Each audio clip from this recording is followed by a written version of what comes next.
Taught, Week 2 and 3. Sunday, August 21st, 2016, 8 a.m. It cannot be normal to wake up on Sunday and be depressed because you know tomorrow is Monday. On Thursday, when I was still feeling like a rock star teacher, I gave pretests for our first literature unit. Why did I give pretests that now have to be graded by tomorrow? Friday, August 26th, 2016, 4 p.m. Yeah, woohoo, it's Friday and all that shit. How 5 days can feel so long is beyond scientific reasoning. Today, I am super thankful that I signed up for a student aid. Megan is my aide this quarter, and she is in my class 6th hour. So, in ways, it's like having a student aide for 2 hours out of the day because she knows the ropes and I can send her to do anything. The copying this girl does alone is well worth listening to her teen angst the rest of the time. To be honest, I am rooting for her and JR to get back together. He's a nice kid, and she needs a nice person in her life because she's heading towards teen trouble if she doesn't find some better influences soon. And I told her this today. She rolled her eyes. I did notice that she is coming to my room before school every morning now. I thought it was a, hey, how was your summer visit the first time? Then she showed up with a friend on Tuesday and every other morning this week. No big deal, but I'm pretty sure she should be going to the team room like all the other 8th graders. Oh well, at least my copying will be caught up for this whole quarter. It has not escaped my notice that I did not journal this whole week until now, and the likely reason is that it was a shit week. However, this could be a chicken and egg thing. I mean, the journaling is supposed to make it better. Every day as I drove home, I thought I should journal. But when I think about anything that requires effort, I want to ignore and avoid and eat. But that's something else entirely. At least I think it is. So to summarize my week, I was on from 4 a.m. to approximately 8 p.m. every day. This led to me being off from 8 p.m. to 4 a.m., which unfortunately was the exact time I could have been spending with my husband that I never see on his 2 days off, Wednesday and Thursday. That led to feelings of guilt that manifested in frustration for both of us. And I'm going into my 2 days off with a tank that is way below the empty line. Blah, I'm depressing myself. I need to get my shit together. However, I have found something that lifts my depression a bit. Quiet Amy is pregnant, and I am the only one who knows. I love being a secret keeper. I'm not that great at it, but it's a rush to be chosen as one. She's 10 weeks along and is waiting for the magical 12-week mark to let others know. So I only have to keep this secret for 2 weeks. I can do it. Actually, I don't think she really wants anyone to know because she keeps to herself mostly.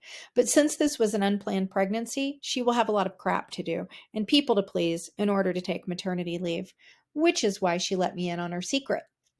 While I am not technically our department head, I am the go-to when personnel issues arise with anyone in ELA. God, last year I had to sit in on a meeting between Anita and Mike, who is now retired. Talk about uncomfortable. Mike asked me to go and take notes because he was still deciding whether he needed union representation. The whole meeting was about how Anita should not and could not come into his room at any point and tell him that she needed to see him as soon as possible after school, ever again. And I have to say, I agreed with his point. Why create that kind of stress for any teacher? She could have sent him an email or told him what she wanted to talk to him about since she interrupted his class and took him into the hall just to say she needed to talk to him. But she refused. Anyway, I loved it, but it was damn awkward. And technically, I'm not allowed to say anything else about that meeting because it led to other issues that I had agreed to keep confidential. I digress. Department members come to me because I am usually able to help a little somehow, no matter what the issue. So now, rather than focus on my depression and the rekindling of a desire to find another line of work, I am going to focus on a preggers reveal. I'm thinking donuts, pink and blue. Too cliche? Probably. I really enjoy maple bars. Maybe I can talk her into just maple bars with booties or pacifiers. Monday, August 29th, 2016, 7 a.m. I always thought it was weird that the school district signed contracts after school started. Now that weirdness has created a problem. The school board denied the 2.5% cost of living increase the negotiating team asked for. Worse yet, they are saying there will be no movement on the pay scale this year. Our state continues to have some of the worst budget cuts in education, but supposedly there was enough money in reserve for people to get their scheduled raises. Anyway, the negotiating team is saying that folks might be expected to stack their contracts. No clue what that means. I think it means that if we don't sign them and keep working like normal, kind of a passive protest. I don't want to sound stupid, so I don't ask. If it happens, I'll find out then exactly what I'm getting into. There are many things that I don't understand about how my job is set up, being a teacher specifically, and how that job is coordinated. I mean, I know how to teach, at least I think I do, but I don't understand the parameters and expectations for how I stay one.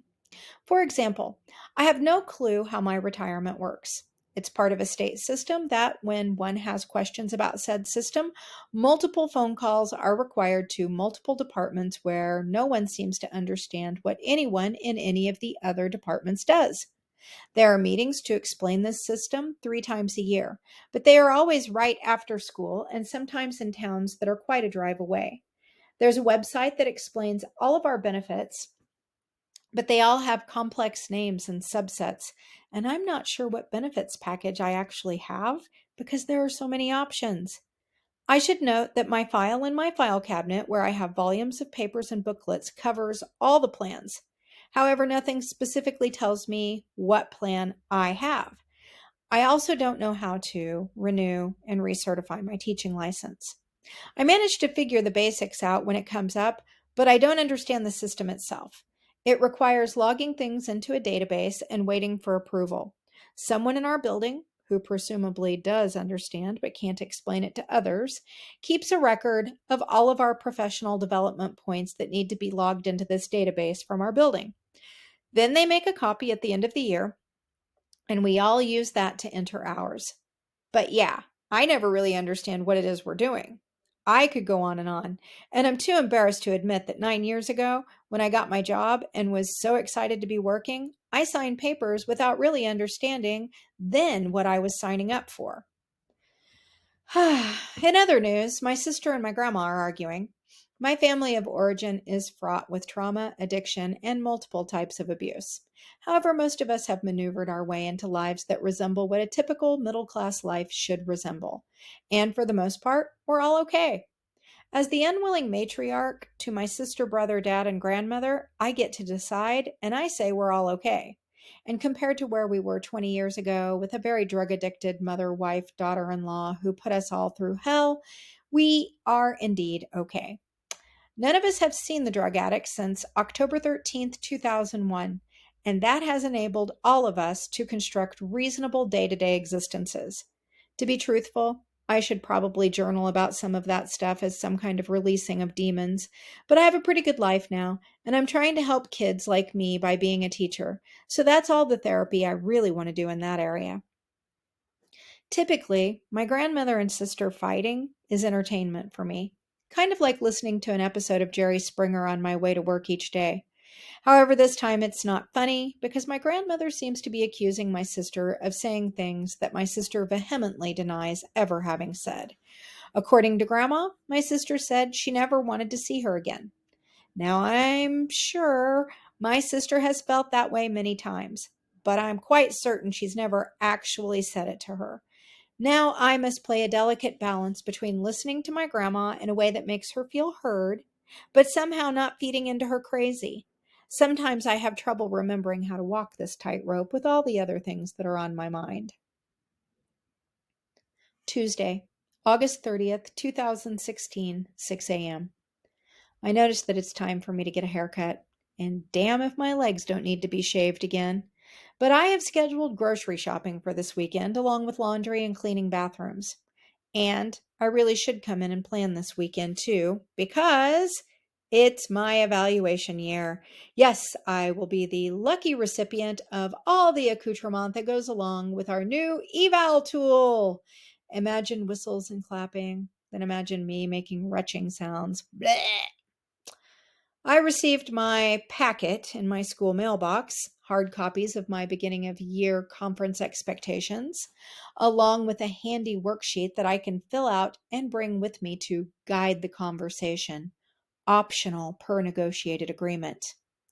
A guide for creating student growth goals, the student growth goal worksheets, 3 pages, due in 2 weeks, my self evaluation, 14 pages front and back, my actual evaluation form, my pre evaluation paperwork with the optional worksheet, my post evaluation paperwork with, you guessed it, an optional worksheet, and the spiral bound matrix that breaks down each of the 8 categories and the 28 subcategories found embedded in the original 8 categories. 112 pages. That last piece is a manual on how to get the coveted rating of distinguished teacher. I've never actually read any of the how-to books on getting the equivalent of a 4.0 in teacher for any of the evaluation systems we have used since I became a teacher. This is the 4th evaluation system my district has used in the 9 years that I have been here. Since the state keeps toying with the idea of attaching our pay to our evaluation system, the systems come and go and get more complex with each new tool. I think I need a 4-year education program just to understand the evaluation system. Instead, we were supplied with a 20-minute PowerPoint. Incidentally, I could also use hours of education on the benefit system. Maybe we should make that part of the teacher education programs, except then it would take 10 years to become a teacher. Bad plan. Another item I would add to a teacher education program is how to handle students and cell phones. So far, I have yet to see an effective way of dealing with this. The best I can come up with personally is to threaten to confiscate it if I see it. At least that makes them put effort into hiding them from me. Most of them. Not Megan. Because Megan thinks she's my friend, and my constant reminders to put her phone away are actually me joking with her. So I took her phone today, during her student aid hour. She was shocked, but not nearly as shocked as she likely was after school, because while I had her phone, I texted her mom from her phone. When I snatched it away, she was mid-text to JR, thus enabling me to get in. I texted Megan's mom I would help her with some household chores when I got home. Her mom was really excited and appreciative and very surprised. Then I told her that I shouldn't be using my phone at school because some teachers would take them and she, mom, would have to come and get it. Her mom messaged back that she agreed caution was necessary. After that, I finished her message to JR and stated I felt education had to be my focus this school year, and he was not to text me during school anymore. And my final text was to Courtney, Megan's current bestie, where I asked if it was normal for your farts to smell like vinegar, asking for a friend. I will now collect data to see if Megan keeps her phone put away in the upcoming days. I did give it back to her at the end of the day. Oh, maybe I'll just say screw it and book a hair appointment. It's better to look good than to prep for evaluations, right? Wednesday, August 31st, 2016, 6 a.m. I received the zip file with all of my eval docs today, in case the 3 reams of paper I took from my mailbox didn't get the point across yesterday. Stress approaching unhealthy levels. I had Megan put all the eval docs into a binder. Now I can put it on a shelf, and it will stop the documents from haunting me every time I shuffle through my important papers on my desk. Something interesting and more aligned with why I wanted to become a teacher in the first place happened today. I have this kid named Lewis in my class this year. Has had some problems in the past, the kind of problems that make teachers refuse to have him in the classroom. He meows in lieu of speaking. He wanders around the room. He blurts out inappropriate comments and has been known to eat things that are not edible, like pencils and pens, and my special collection of Lego figures. But we are what, 2 weeks into the school year? And so far, I think he and I will be okay. He's autistic or on the spectrum or whatever we're calling it this week. Anyway, in addition to his interesting lack of social appropriateness, he reeks.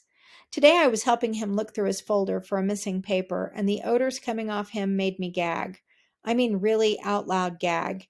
He gazed up at me questioningly, and I just laid it out for him that he didn't smell very nice, and I have a super sensitive sniffer. He explained that his home didn't have water right now, and they were taking their laundry to his grandparents that weekend. Meow, added at the end for emphasis. I told him that if he or his family needed some help, I could make that happen for them. Most adolescents would be mortified to have this conversation with a teacher, but Lewis took it all in and seemed to contemplate what I was offering. I can just tell that this guy's going to get into my heart. Later, I went to talk to Charles, our school counselor, about Lewis and Megan. She's a freaking mess and seems to consider me her new BFF, where she tells me things I really don't want to know and border on reportable. Charles informed me that Lewis's mom was actually doing 30 days in jail for a minor drug infraction. His terms, not mine. He explained that this is likely why Lewis wasn't bathing and then shrugged off the part about there potentially not being running water in the home. So I moved on to Megan. She's been hinting that she might have been sexually assaulted, but is very dramatic and cagey and hasn't actually made any real claims. Charles flips through her file and says that, actually, an adult is serving time for having molested her when she was 8. Snapping the folder shut, he informs me this is likely what she's talking about. And it's okay, no reporting necessary on my end. Really? I mean, really? This is our counseling department? In exasperation, I ask if he could meet with both kids. Equally exasperated, he informs me that he'll try to fit them in by Friday. Then he vents to me about his increased workload this year as test coordinator and college and career readiness curriculum developer. Honestly, I feel no compassion for him. This makes me question myself.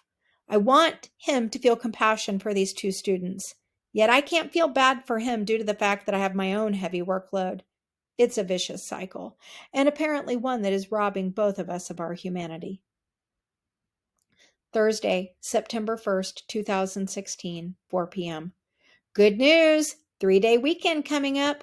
Thank God for Labor Day.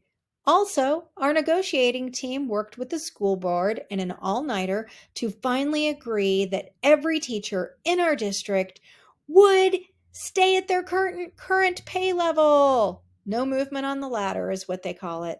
I'm wondering where the hell this ladder is actually going, and what is the metaphor that we are standing on the same rung for a year? This year. But we all get a 1.5% cost of living raise. You get one, and you get one. Somehow it seems a little less exciting than when Oprah gives everyone a prize. However, the email made it sound like a huge win for all of us. I'm just thankful there will be no stacking of contracts, although I was a little interested to have more insight into that mystery. You know, I teach ELA, not math, but when I calculate my raise, that's $555 for the year, broken into 12 equal bonuses each month, which is $46.25 per month. After taxes, well, I'll try not to spend my extra $20 each month all in one place. By my calculations, I will be able to go to Starbucks 3 extra times each month for my venti Americano and chocolate donut, and I'll have some change left over. I'm a lucky woman. It must have been the day for reconciliations. My sister texted to say that Grandma has forgiven her. I cannot express how relieved I am because each morning I get to hear this entire drama all over and then the analysis for the day of what is really wrong with my sister and everyone associated with her. However, when I did talk to Grandma, the catalyst for the reconciliation became clear. My brother raked her yard yesterday and then wouldn't climb the fence into her neighbor's yard and rake all of the leaves from the neighbor's side of the shared fence away from said shared fence. The nerve of him. He also wouldn't call the city or the police to come take care of this pressing issue. Nor would he remove vines out of the fence that had grown over, again, from the neighbor's yard. This last part was a time issue, and he did say he would come back on Saturday and work on more cleaning and trimming in the yard. Yes, he's completely unreasonable, and my sister is glad to encourage Grandma to be pissed at my brother now. Friday, September 2nd, 2016, 4 p.m. More good news today. My administrator has to go to a week-long conference in California where she and an elite team will be trained on how to promote character education in our building.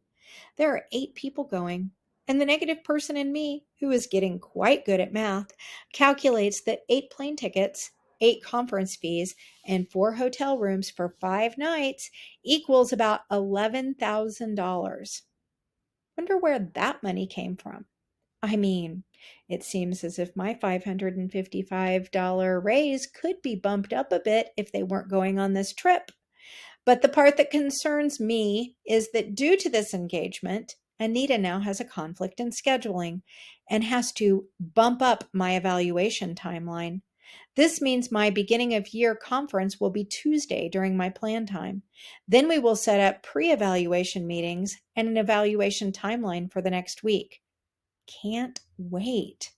I barely know my kids, and we have barely established routines. Ought to be great. My 3-day weekend just turned into a 2-day weekend because one day will now be spent frantically attempting to put together something that resembles a teaching plan that a distinguished teacher would be teaching.